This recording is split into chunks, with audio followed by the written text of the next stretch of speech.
Time now for sports on 104.7 The Cave. Here's Ned Reynolds. Mike, the intern Ned Reynolds in the studio. Bright and early Monday morning, had ourselves one hell of a golf tournament to finish out the main pro golf season. Indeed, and the guy who won it absolutely deserved to win. Tommy Fleetwood, this was his 163rd PGA event, and he'd never won. And it's not like he was faltering in the background somewhere. He was very much in the money, very much in contention in a lot of these tournaments, and luck would never have it. Tommy Fleetwood, and the fans, incidentally, were cheering for him. They won't be in 3 weeks when he plays in the Ryder Cup for Great Britain. But the fact is, he plays on the European Tour and the American Tour, and mostly the American Tour. He finally got the win, and what a big win it was, too. The final round of the Tour Championship down in Atlanta, and he held on to win it 18 strokes under par, wins by 3 shots, and wins the $10 million first prize. Now, there's a lot of money to be divvied out in this particular event. Second place finishers, and they got $4,352,500 apiece. And then the fourth place finishers, which included Scotty Scheffler, all they got was $2,616,000, and so on. All 30 of the golfers who competed in the in the final event, the Tour Championship at East Lake, all got money, and big money. I think the lowest was $300,000, something like that. But the fact is, it was a very lucrative event, will be. I think I have some issues personally with the way they have reformed this. Used to be that the leading points getter going into that tournament started 10 strokes under par, and the scale went down from there depending on your points. I like that finish, but they decided now that everybody starts equal in the final event, and indeed it did. Scheffler played well, 14 strokes under par, just didn't have quite the magic that he's had in the past. Nonetheless, big win for Tommy Fleetwood, and now when he plays for the Brits in the Ryder Cup, those fans who were cheering, they won't be now. We'll see what happens. Yeah, unless they put some money on him. All right, by Wednesday, every NFL team is going to have a roster of 53 men. Let's talk about the Kansas City Chiefs.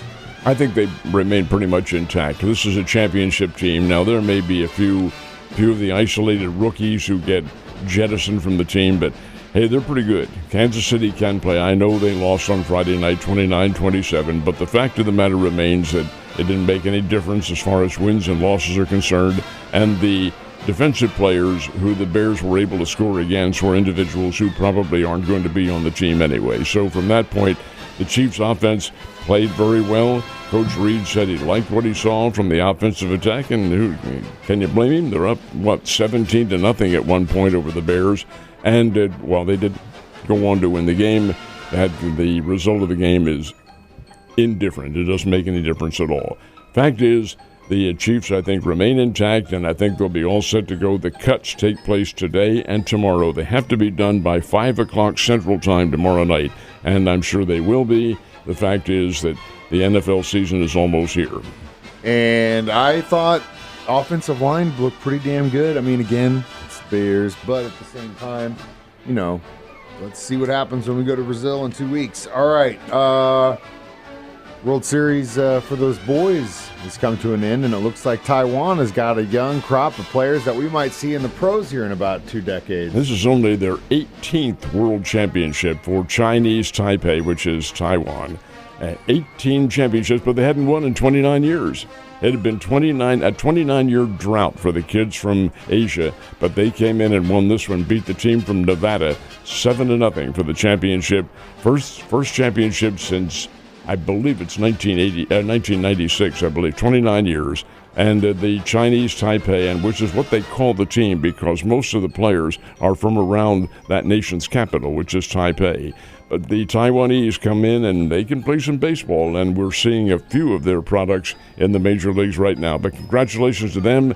Taipei, Chinese Taipei 7, Nevada nothing. Closer and closer till we get to postseason baseball. Cardinals not having a good time. No, I don't think they are at all. And as a matter of fact, I think they're simply playing out the string. Now, the players and the management, well, they'll deny that. Oh, no, we're in there trying. And they are. They're trying to win. but the motivation and the spark does not appear to be there. Yesterday, case in point, Cardinals fell behind the Tampa Bay Rays 7-0 after a lengthy rain delay. Now, St. Louis did make some noise in the latter innings, but 7-2 was the final. The Tampa Bay Rays win it, and it just doesn't appear to be a championship-level drive, and nor should there be, because this team's way out of contention right now. And the crowds, be interested to see what happens. The Cardinals return home tonight, play the Pittsburgh Pirates, and they aren't going anywhere either. Interesting to see how many people show up now to watch the Cardinals and the Buccos for 3 games coming up now, and it just does not resonate with any of the baseball fans at all, and that's perfectly understandable. That's the way it does go. But nonetheless, 7-2, the Tampa Bay Rays won yesterday. Kansas City Royals had a tough weekend against the Detroit Tigers until yesterday. Then they put it to them. They did win. As a matter of fact, Kansas City came back with a vengeance and outslugged the Tigers, and that's saying something because Detroit's a heavy-hitting ball club. It was 10-8. The Royals got the win. Vinny Pascantino and Mikhail Garcia both had home runs in this one. A 10-8 win over the Tigers, and that is a very important win. The Royals lost the first 2 games of that series. Well, Kansas City is not in the hunt for the championship of that division. Detroit probably already has it won, 10.5 games in front. But Kansas City is in the wild card hunt, and they're barely... They're ready to take over is what they are, but they're going to need some help. The Seattle Mariners are right there. Seattle's ready to surpass Houston in the lead for the American League West title. So that means that both Seattle and Houston really have to lose for the Kansas City Royals to take over.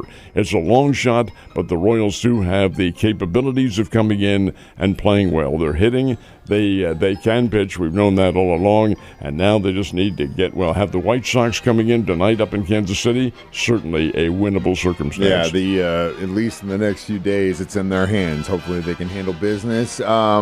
One more qualifying NASCAR race this past weekend, and we're on to some big time. This was the qualifying, it's called the Coke Zero 400. It's the old Firecracker 400 that NASCAR used to run on the 4th of July, but they've changed it now to late August, and it's the final qualifying run for the drivers to get into the points race. That doesn't mean that there'll be no more races. They'll continue to race right up and through the end of the season, and all the drivers will compete.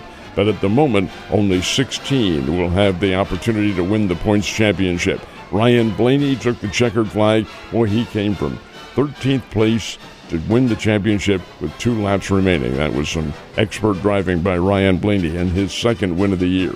So now the racing continues. They'll go to the Southern 500 in Darlington next Sunday, and from there on in, then the field will gradually be cut down to the final 4. And those 4, of course, will go for the championship in very early November out in Phoenix. I want you to remember, though, the races continue and everybody continues to race. Ned, don't go racing anywhere. I'll see you tomorrow.